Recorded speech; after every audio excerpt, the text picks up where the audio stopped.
hear the stories unfold. Division One dreams, let the future be told. Sean on the mic, he's the voice, the guide. Looking rad, riding always right by his side. From practice to prime time, we telling it true. It's more than the game, it's the person in view.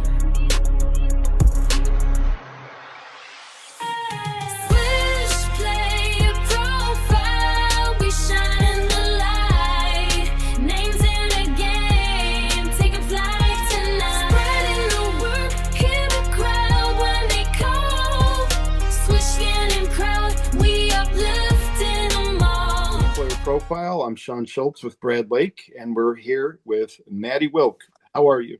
I'm good. How are you guys? Good. Every university is different, has its own culture, its own feel, its own vibes. What about the University of Utah drew you and just makes you feel like it's a part of your identity? The biggest thing for me is just when I first came on a visit here is how close the team was. And then on top of that, how close the staff was.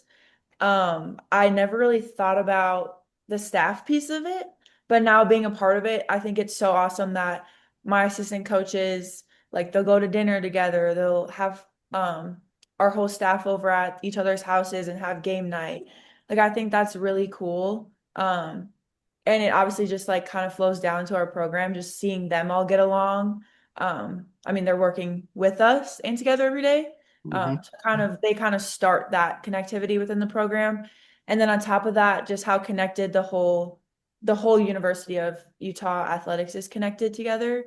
I think the athletic director and then their whole kind of staff do a great job of being present. I think that's really cool. We know him by name.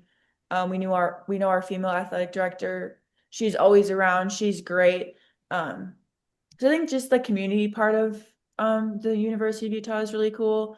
And it's kind of the biggest thing that stands out to me is it just kind of does feel like a big family, which is really cool. How important is the chemistry you guys have in doing things off the court to translate to what you do on the court?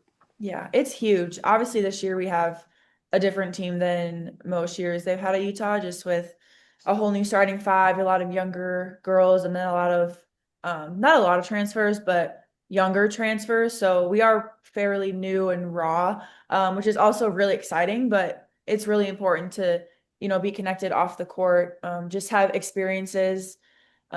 We take a team trip every summer to St. George, kind of when everyone's here, which is really cool. That's honestly one of my favorite parts of the year because we're away from the coaches, the girls set it up.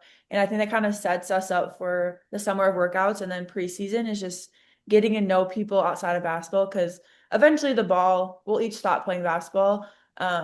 And looking back, like we're not going to really remember like how many points this person scored, but you're going to remember who they were as people. So I really value my relationships with my teammates a lot. And obviously it's not perfect. Like we still make mistakes on offense and defense, and there's still things to fine tune with chemistry on the court, but starting off the court is really huge for me being a senior on the team and then just our culture in general. Beaver Dam, Wisconsin. I've been up there a little. I'm originally from Chicago. What do you miss most about it? Maty in motion. Congrats on your first episode of the podcast. You interviewed your teammate, Lonnie White. Can you speak of that whole experience and what led you to get into the podcast medium? Yeah, obviously, it was great. I think having Lonnie as my first person on the podcast was really good just because she's full of energy and she's super fun. What started it? I've loved getting to know people. I love asking people questions. I'm a very like social person and I'm more of like the deep, like I just love getting to know like why that person is the way they are. I'm also a psych major, so that kind of goes hand in hand as well. I'm kind of a nerd in that side of things, but I was talking to our NIL coordinator and she was just kind of talking to me about it and just asked like, what do you want to do? And I'm like, I've always kind of wanted to do a podcast, but I've just never really, like, it's always been something I thought was so far away and something I couldn't do without having all the resources and everything. So she kind of set me up with some small, like the little mic, she recorded it for me. Yeah, so that's kind of how it started. And then it's here, which it was really fun to do. I mean, it's great for, my teammates and the people. I'm hoping to do other athletes and not just basketball. But I think it's great for, the fans to get to see them in a different light too. I mean, when I watch sports and people that I'm in class with or that I see in the training room and I know their story, it's a lot easier for me to cheer for them. And even when they don't play as well, I'm not like as mad because I understand that they are human beings as well. And I think that's something that, you know, other fans would love to hear as well. So that's kind of how it started. Um, just something I've always wanted to do and kind of was pushed to do it. So yeah, I'm excited. You No, should, yeah, do definitely. that human interest stuff too. I mean, you never know what you'll discover about people. Yeah, yeah, I love it. And my teammates are always like, always tell me like I can always trust telling you things and like I don't know what it is. I love getting to know people's stories and I think other people would love it as well. So that was kind of the driving force of behind my podcast. And I love like even on TikTok, I'll see like little small clips from people's podcasts and like hearing other people's stories is like, oh, I never knew that. Like that's so cool. So finding things in common as well with other people that I mean, you see like younger fans, for example, they think we're so different than them, but in reality, like there's a lot of similarities and commonalities that everyone has. It's just you have to get to know the person to find out. So that's kind of um, what impacted me to start it. Wow. And there are two organizations that you volunteer for that are very dear to your heart, the Wrap Yes. the World with Quilts and the Yep. Sammy's Buddy program. Can you speak of those and how they've impacted you? Yeah. So it's actually funny. The Wrap Your World in Quotes, I had a nonprofit class and I also did like a leadership thing with like Utah Athletics in the summer. And so one of the guys that ran it, his wife works for she started Wrap the World in Quilts. And for my class, I thought it'd be so cool to just go down and see like kind of hear their story behind it. And the first time I went, I was just blown away at their story and how many lives that they impact like around the world. I thought like it like touched me emotionally. So I thought that was really cool. So basically their nonprofit is most of it is quilts. So people will like hand make quilts and send them in, but they'll also do like other types of blankets and they'll send them to refugees, people that are struggling like natural disasters, and they'll ship them off. Um, and then people they'll send pictures back. So I know with like all the wars that were going on, people were getting pictures back and it just like this saying like this made my day. People had like only a bag when they had to flee and then they came home with this blanket and it was just like they were so grateful for it. So to be a part of that and then was just unbelievable. I'm so grateful and honestly blessed that I was able to be a part of that. And then just like the people that are involved in that were just also great. I learned how to sew, so that was also really cool. And then I was also able to, because I took the class, I was able to also have my teammates involved in making blankets as well. So that was really cool to share that with them. And then Sammy's Buddies actually started um, with our collective. So our collective kind of like they tell you, oh, this time you can volunteer. And then I also had a minor in disability studies. So I was talking to the girl that ran it, and I just kind of told her, like, I asked how she started it. Once again, there I'm asking questions. And I just kind of told her, like, yeah, I'm minoring in disability studies. Like, I think what you're doing is really cool. So basically, their nonprofit is just about finding community and understanding like in schools that even if someone has a disability, you are still very similar to them and just kind of being inclusive and understanding that just because someone has a disability, that doesn't mean like they're still a human being. Like they still love the same things you do. So I was also very touched with that. And so this year and in the summer, I've kind of on my own reached out to the director just to see if they've had any time that I could come in. And then once again, I brought one of my teammates, Reese, I actually brought a couple months ago, and we kind of just shot around in the gym. And that was really cool. And just to kind of build relationships with them as well, I think is cool. And a lot of them also play basketball with the Special Olympics. And so we kind of connect with that. So it was really cool to see them as well on the basketball court. And I mean, they remember me, I remember them. So it's just really cool to kind of build that relationship. And a lot of them were at the BYU game actually last year when I hit the half court shot. So Yes. Oh they God, still, that was yeah, beautiful. they still bring that up. So it was just a really cool experience to share that with them as well. Um, but yeah, those two I love very much, and I'm so grateful I was able to work with them. And I think they impact the world so much. And yeah. Speaking of that half court shot, that was against your in-state rival BYU on Yeah. senior night, no less. Can you speak of what the play was? Did it go as planned? What was in your head at that moment? That must have been insane. The funny thing is people bring it up all the time, and I'm like, oh, I played really, really bad. That was one of the worst games I've had all season, is what people don't remember, which I'm really grateful that they don't remember that part of it. But in that moment, I just remember get a stop. Um, I know Jenna helped over, and so I kind of helped down and I grabbed the ball and I looked up at the shot clock and or the clock, and I was like, oh, there's like 3 seconds left. So I'm just like, I'll just see how far I can go. Like, there's not probably much I can do, but I'll see how far I can go. And then the sea split open, like wide.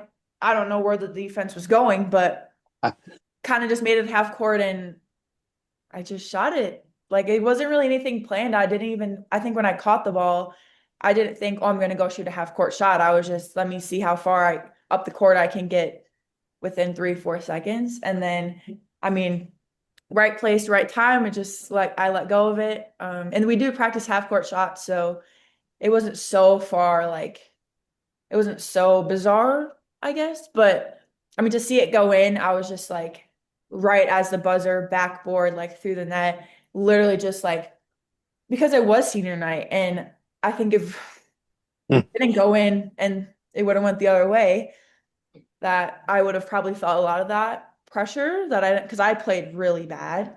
And so my initial reaction, they were like, well, why didn't you celebrate? I'm like, I was just like glad we won. Like just like deep breath. I'm like, oh, thank goodness.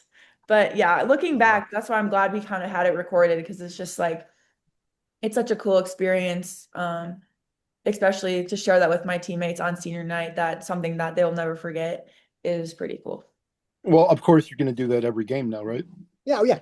I mean, if it's close, yeah, but I hope not every game is that close, but I'll take that for sure over a loss any day. And obviously, you're going to need to work on your full court shot next. I mean, Oh yeah. Yeah. Brad, you shoot full court shots, right? Oh, yeah. 80 a game when you were in high school. Oh, yeah. You loved playing in high school, Brad? Yeah, with James Naismith, yeah. Naismith, yeah. We had a great time back then. Funniest on the team. Oh, wow. Oh, tough one. That's a good one because we all have different like personalities. I would say Lonnie. Mm. Lonnie makes a lot of people laugh. And honestly, I'd put myself up there too, but I think it's more like we're weird. Like we're not really cracking jokes. LA Sneed, our freshman, she cracks jokes. But I think me and Lonnie are more like goofy, silly, funny, that people just probably are laughing at us and not with us. So I don't know. Lonnie was on that interview where we were making fun of Reese when she was around. Controls your beats and stuff when you guys are on the team bus or the plane. Ooh. Honestly, I'd have to give myself the aux. Yeah. Hey. Only because my teammates have told me that, because I like all different kinds of music, so I can find music for everyone. Is what I've heard from my teammates. Otherwise, I would probably pick Lonnie to do it, just because she also kind of has like a lot of variety of music. Yeah. What's your favorite music? Oh, well, right now I'm listening to Christmas music now that it's December, and I remembered that I can listen to Christmas music. But I would say probably like R&B and country. But I also like my dad's music, so like 80s, 90s hip hop I really like too, and like R&B.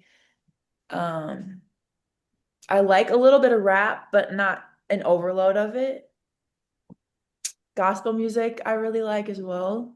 So I like all different kinds of music. I feel like I can't listen to one for so long, and I really like to switch it up. So Our ride with Maddie sounds like what we should do for a field trip, Brad. Definitely. You'll never get bored of the music, that's for Give sure. us some Luther Vandross any day. If you had any superpower in the world, what would it be and why? Probably to teleport. I I would say to like read minds, but I really don't want to, I don't think I want to read, like, I don't really want to know what everyone's thinking. Like, I feel like that's a little, that might ruin a lot of stuff for me. But teleporting just because like if I'm having a bad day, I can go home to see my dog, my mom. I could go to the beach if I wanted to. Um, and not really have to waste any, I don't have to waste a day of like travel. I don't have to pay for a flight. Um, yeah, probably teleportation. Funniest thing is everybody we ask says that's why we were laughing. It says teleport. Every player. And like every single one of them. And it's not like, oh, it's bad because it's not unique. It's just I think it's players and people in sports, everybody's so used to having to hustle and make the flight and get on the bus. It's like Yeah. What's your favorite ice cream flavor? Ooh, I love mint chocolate chip. You go. I mean chocolate chip is good. It is good. And chocolate chip cookie dough. If they don't have mint chocolate chip, that's probably my two go-tos. Nice. You have a favorite brand or place you like to go when you're home or even at campus? Ooh, when I'm at home, we have this pizza place called Park Plaza, Okay. and it's kind of on like the corner of our main street. It's kind of smaller. I don't even know how long it's been there, a while, but I love it. When I'm home, like I have to go there. When I was at Wisconsin, my parents would actually bring some pizza up when they came to visit me. Is it like almost like a Mon Pas thing on almost by the corner? Because I'd gone through Beaver Dam. I have friends up Yeah, there. it's on, I don't know the streets of my town. It's just probably really bad. That's okay. Right across from a movie theater, it's downtown. Yeah. Okay. I It's know on where. it's like an awkward like turn. Um, yeah, it's small, but I love it. It's like thin crust pizza. The pepperonis are really little, but they're so good. And they cut them in like really small pieces. So you'll have like, I mean, sometimes I've eaten like 10, 15 pieces just because they're so small, but I think it's so addicting. So I remember because like I have friends that live up there. One, my friend Iris, she's a photographer, but oh, uh, cool. she would take us out and stuff when we go through there. Because being from Chicago, you want to drive to Door County and you pass through every Yeah, town in between. yeah. Yep. I've never been to Door County, which is really sad. That's okay. There's a lot of beautiful places in Hopefully Wisconsin. soon. Wisconsin's, I like it more than Illinois. It's got everything from country stuff to Yep. cities. Milwaukee's a major city, but it's not that populated, so it's almost like a small town. Yeah. And in the Madison is beautiful. oh, I love Madison. Especially in the summers, it's like 10 times better. Mhm. Just because the lakes and everything. And the farmers market, amazing. Kenosha. My brother actually lived there for a little bit. He played basketball there, um, at Parkside, which is their D2 school there. So I've kind of been a little bit there, but I haven't really like been around as much just because it's so south. But I've There's a heard that's nice. there's a town where that same girl that lives in Beaver Dam is from Washington Island up in the Door County area. That's another good spot. Okay. I've So heard of it, but I've never been. it's a small place. It's tiny. There's like 100 people types thing. Is it actually an island? Yeah, because we take a ferry. I forget from where. Every game I go to, college and pro, so many little girls sitting there dressed up, having fun, looking at the players. What advice would you give the little girls who want to get to where you are and beyond, who just don't know about it because they weren't raised in kind of an athletic environment? Yeah. I think the best thing I could tell them is just to find something you love and to just work really hard at it. Um, I mean, I play basketball because I love it. I don't really do it for any other reason but that. And I think that's really brought me a really long ways through all the ups and downs. And I think another thing is just like it's never going to be perfect. Um, mistakes, failures are part of the journey, but those make the successes so much better because, you've been through the hard times, you've been through struggles, but once you finally make it, it's like you can appreciate it more because you've put in extra work. You've been through more things than maybe other people have been through. So I would just tell them find something you love, whether it's basketball, school, another sport, whatever it is you love, and then just invest time into it and work hard, even through the hard times, because it's always going to be better. It's always going to get better. Even when sometimes it feels like you're stuck, it'll get better. So that's what I would tell younger girls. Very curious as the season is going down to the wire where your conference play is about to start, just the competitiveness that you're about to face. TCU is going to be, one of the big ones in the conference. How is the team getting physically and mentally ready for conference play? Yeah, I mean, it's crazy to even think about. We're already in December, so conference is coming, which is wild. I think a big step for us was the UConn and Syracuse trip. Obviously, it didn't go as we planned, but I think it was great for us to really see what we needed to work on. In those big moments, those games, you can't really hide anything. Everything is on display for everyone to see. So it was really good for us to kind of check in with where we are. And obviously we're not where we want to be. So it was a great learning experience for sure. It's very similar to the teams we're going to face in the Big 12. It's really great that a lot of those top ranked teams are home games for us. That's really exciting, and great for us and our fans. But yeah, I think we're still going to be learning throughout the conference season. Each game presents a different challenge just because the teams are so different. Some teams are super athletic, some teams are super skilled, some are both and tall and really good. Like TCU is really good, and then Iowa State. So there's a lot of big challenges, but I think they're also great opportunities for us as a team and program just to, see where we are and kind of put what we've been working on display. But we always talk about we don't want to peak in December. So continuing to learn in those games and then the big conference games. So when March comes, hopefully we're ready to, be at our peak and be where we want to be. So yeah, I'm excited. Obviously it's our second year too, so we kind of have a little more feel of what, the travel, what the teams, the atmosphere is about. So there's we're a little more comfortable in the new conference. I think last year it was so different than the Pac-12, just the Right. style of play. So now we kind of have that under our belts, and yeah, I'm super excited. Perfect. And don't forget, everyone listening, look for Maty in Motion. Where can they find your cast at? It's on YouTube, but the links are in my Twitter account, which is just my name, my Instagram account, which is also just my name, and then also my TikTok, which is Maty_ and then Wilke. So, and then I'll have another one coming up hopefully at the end of the week as well. And then I'll get some other non-basketball athletes. So hopefully people will like hearing from them as well. So I'm super excited. Well, we're going to be tuning in, and if you ever need help with collab or promoting, then just let Okay. me know. Oh, Yeah, awesome. please. We always like supporting each other in college sports. So Oh, thank you. you're welcome. And Maty Wilke, thank you for joining us.